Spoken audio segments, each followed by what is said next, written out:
যখন কিয়ামতের সমস্ত ছোট বড় নিশানি পূর্ণ হয়ে যাবে, তখন কিয়ামত শুরু হবে। কিয়ামতের সূচনা হবে সুরফুক দিয়ে। সুর হলো একটি শিঙ্গা, যেখানে ফু দেওয়া হবে। এই সুর ফুঁকবেন ফেরেশতা হযরত ইসরাফিল আলাইহিস সালাম। হযরত ইসরাফিল আলাইহিস সালাম যখন থেকে সৃষ্ট হয়েছেন, তখন থেকে আল্লাহ তাআলার হুকুমে তার সুর তার মুখে ধরে আছেন। যেদিন সৃষ্টিকর্তার পক্ষ থেকে সুর ফুঁকার হুকুম হবে, সেদিন প্রতিটি প্রাণ মৃত্যুর স্বাদ গ্রহণ করবে। তা পাখি হোক, জন্তু হোক, জিন হোক, ফেরেশতা হোক কিংবা মানুষ। এমনকি আকাশ ফেটে গিয়ে গলিত তামার মতো লাল হয়ে যাবে। সূর্য ও চাঁদ উভয় নিষ্প্রভ হয়ে একত্রিত হয়ে যাবে। তারাগুলো আলো হারিয়ে ছড়িয়ে পড়বে। পৃথিবী আল্লাহ তাআলার ভয়ে প্রচণ্ডভাবে কাঁপতে শুরু করবে। পাহাড় এমনভাবে চূর্ণ বিচূর্ণ হবে যে ছড়িয়ে পড়া ধুলোর মতো মনে হবে। নদী ও সমুদ্রের পানি আগুনে জ্বলে উঠবে। এই পৃথিবীতে যা কিছু প্রাণের অধিকারী ছিল, সবকিছু ধ্বংস হয়ে যাবে। এমনকি শেষ প্রাণ, যিনি সুর ফুঁকছিলেন, হযরত ইসরাফিল আলাইহিস সালাম, তাকেও আল্লাহ তাআলা মৃত্যু দান করবেন। সেদিন শুধুমাত্র একমাত্র মহান আল্লাহ তাআলার ইজ্জতের সত্তাই অবশিষ্ট থাকবে। তো আমার প্রিয় বন্ধুরা, কিয়ামত পার্ট 2 আমরা জানব কিয়ামতের দিন হাসরের ময়দানে কি ঘটবে।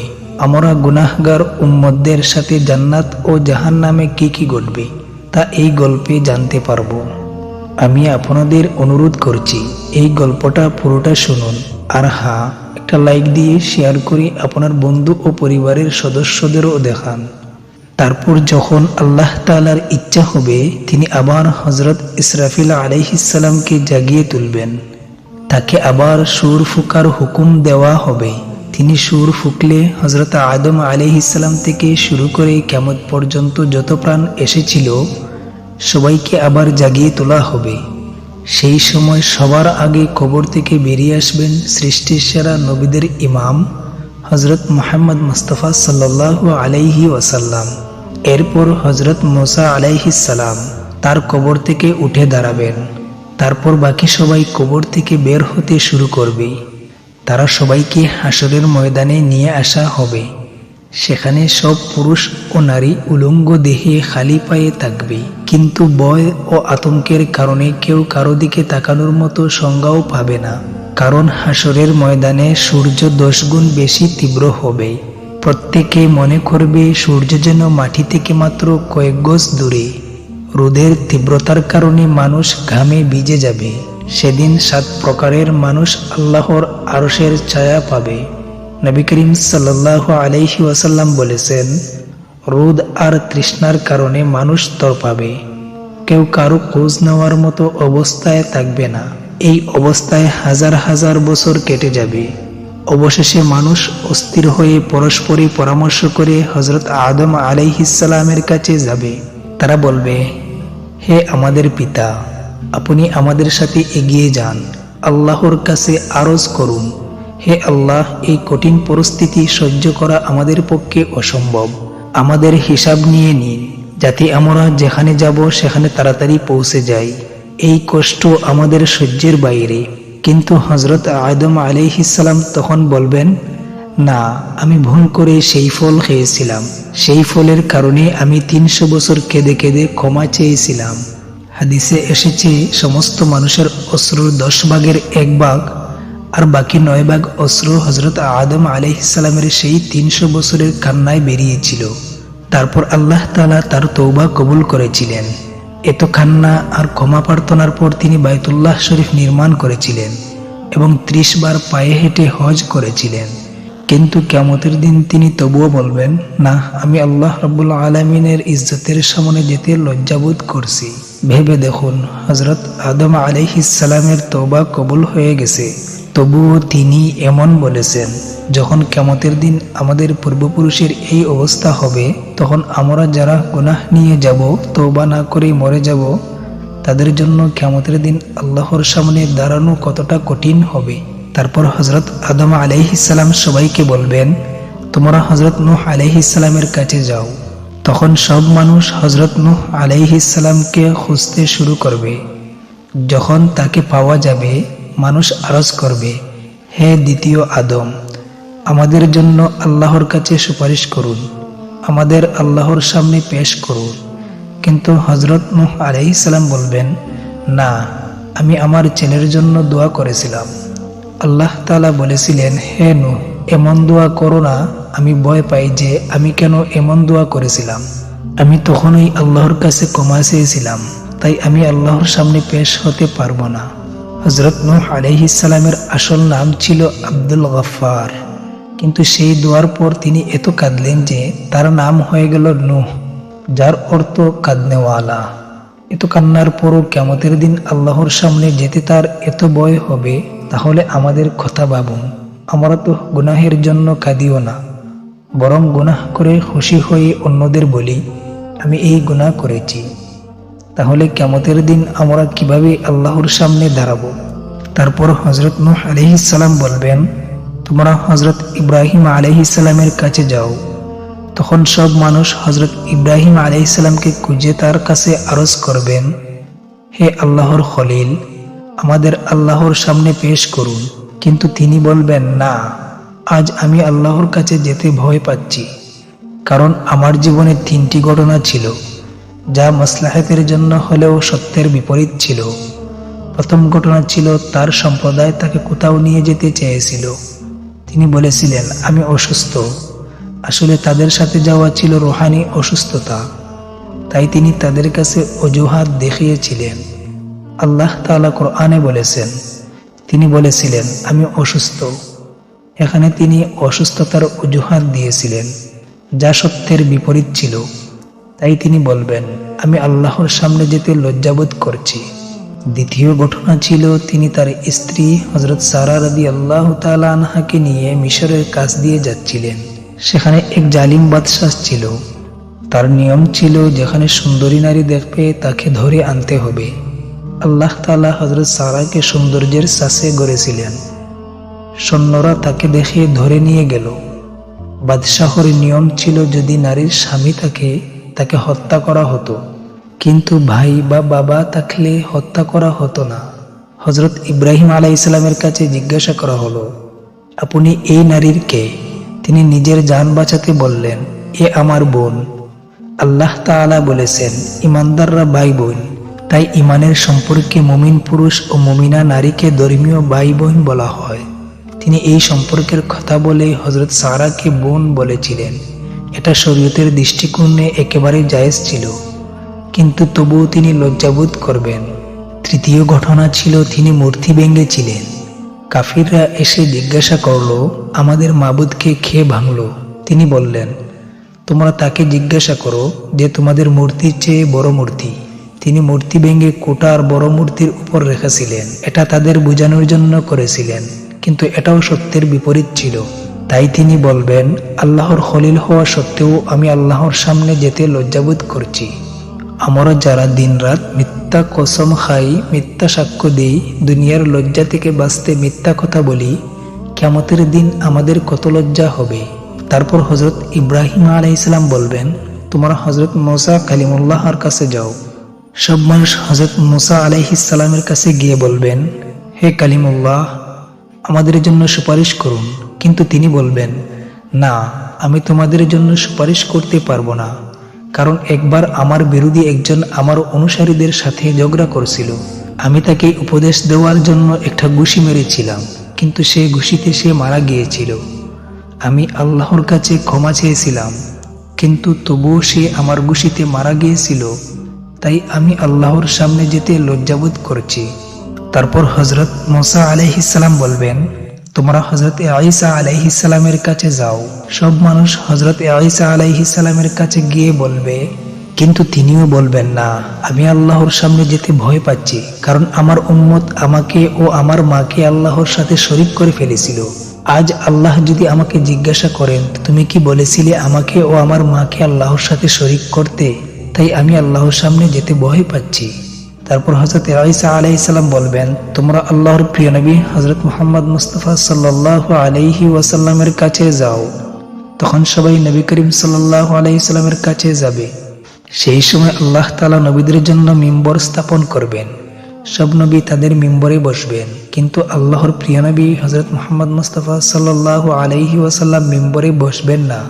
কারণ তার মনে হবে, যদি আমি এই মিম্বরে বসি আর এটা উড়ে জান্নাতে চলে যায়, তাহলে আমার গুনাহগার উম্মত পিছনে থেকে যাবে। আল্লাহ তাআলা জিজ্ঞাসা করবেন, হে আমার প্রিয়, তুমি মিম্বরে কেন বসছ না?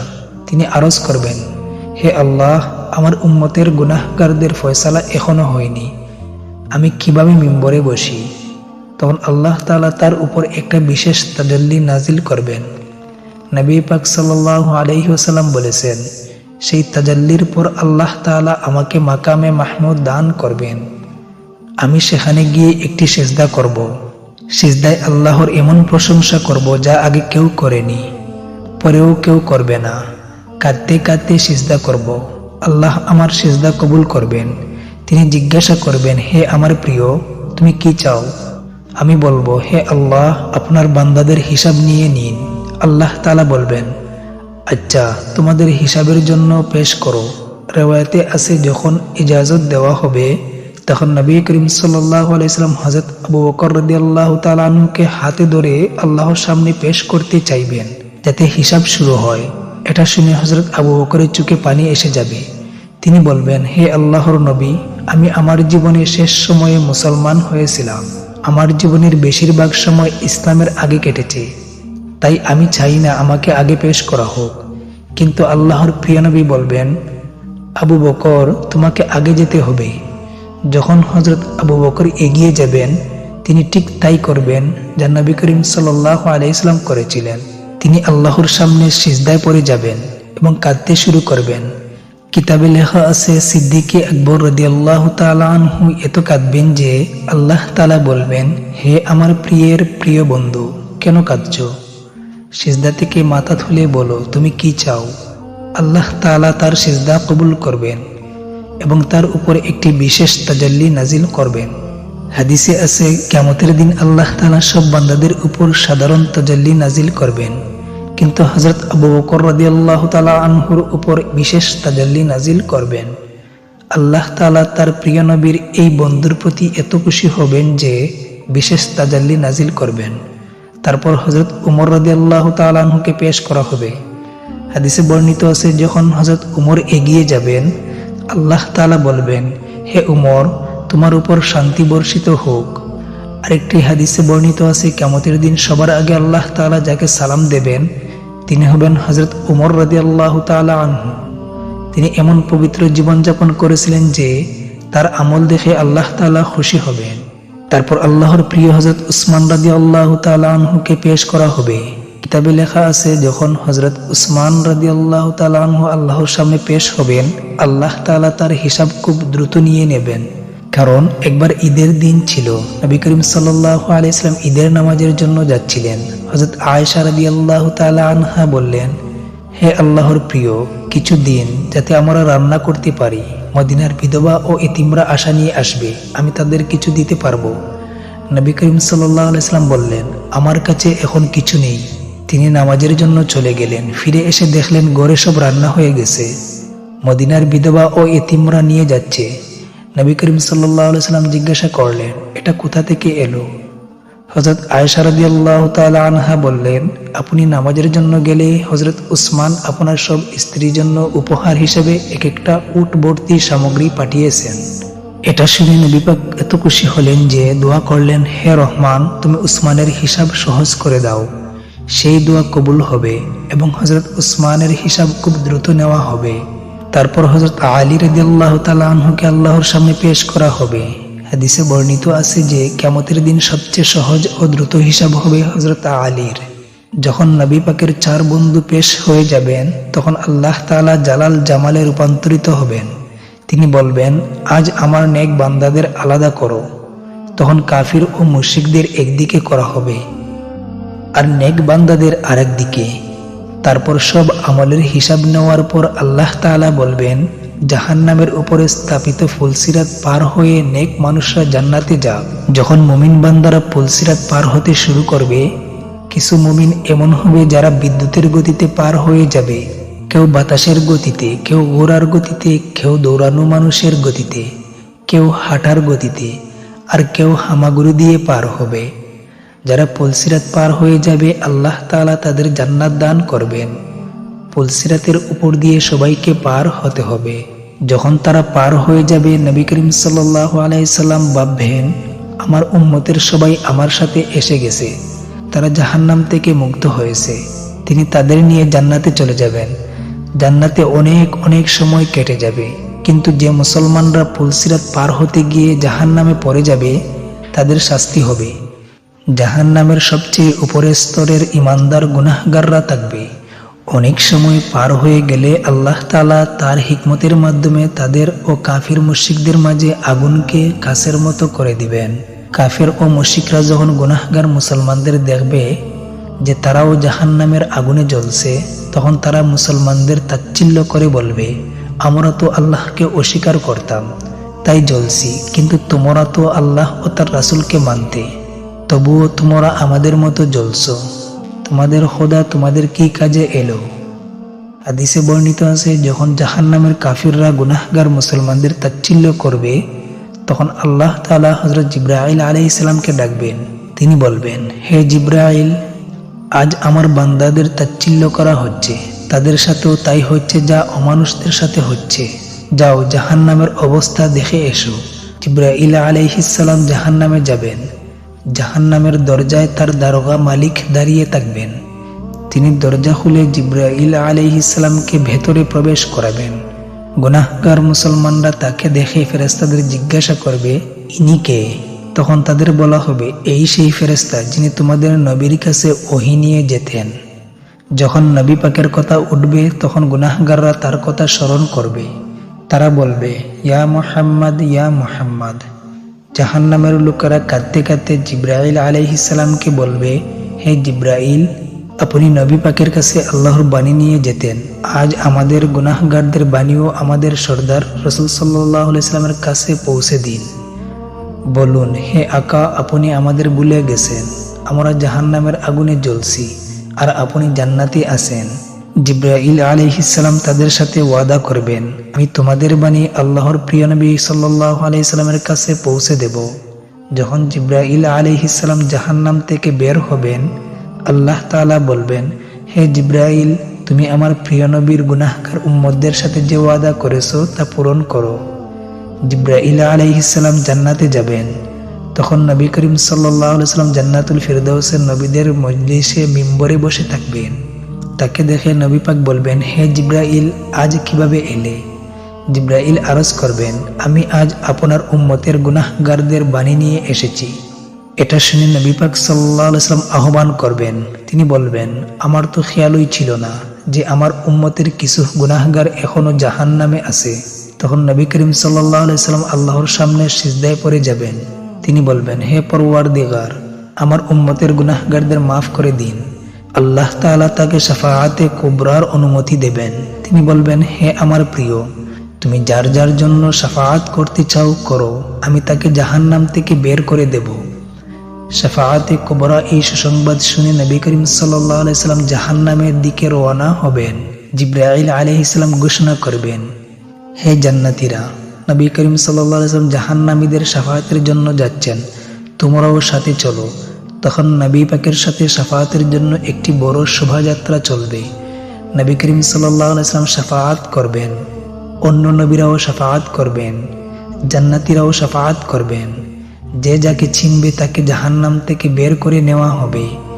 এমনকি দুনিয়ায় কেউ কোনো মুমিনকে এক গ্লাস পানি পান করিয়ে থাকলে আল্লাহ তাআলা সেই আমলের বরকতে তাকেও জাহান্নাম থেকে বের করবেন। যার মধ্যে এক রাই দানার পরিমাণ ঈমান থাকবে তাকেও জাহান্নাম থেকে বের করা হবে।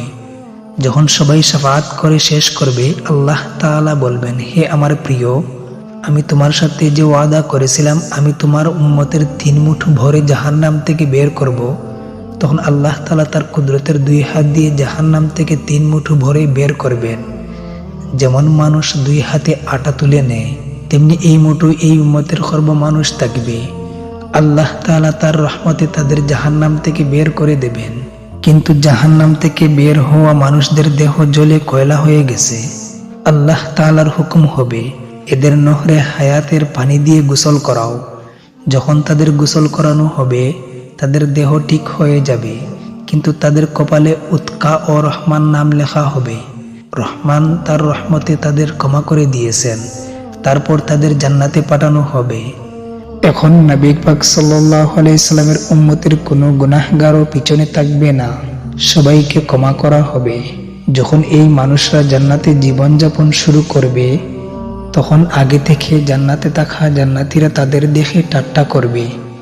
তারা বলবে, দেখো, আমাদের উপর আল্লাহর রহমত হয়েছে, তিনি আমাদের আমল কবুল করেছেন, কিন্তু তোমরা তো রিয়াতি পাশ নিয়ে এসেছো। তোমাদের কপালে উৎকা ও রহমান নাম লেখা হয়েছে।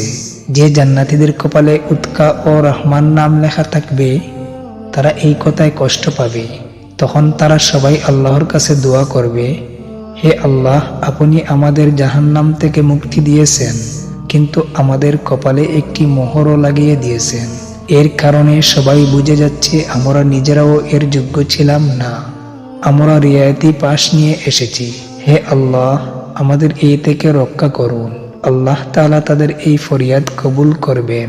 তিনি বলবেন, আমি নিজেই এই মোহর লাগিয়েছিলাম, যাতে তোমাদের মনে এই অনুভূতি জাগে। তুমি আমার কাছে চাও, আর আমি তোমাদের দেই। তখন আল্লাহ তাআলা তাদের কপাল থেকে উৎকা ও রহমানের মোহর মুছে দেবেন। তো আমার প্রিয় ভাইয়েরা, আমরাও যেন কিয়ামতের দিন এই রিয়ায়তি পাশ পাওয়া মানুষদের মধ্যে শামিল হতে পারি। আমাদের আমল তো এর যোগ্য নয়, কিন্তু আল্লাহর প্রিয় নবী হযরত মুহাম্মদ সাল্লাল্লাহু আলাইহি সাল্লামের শাফাআত যেন আমাদের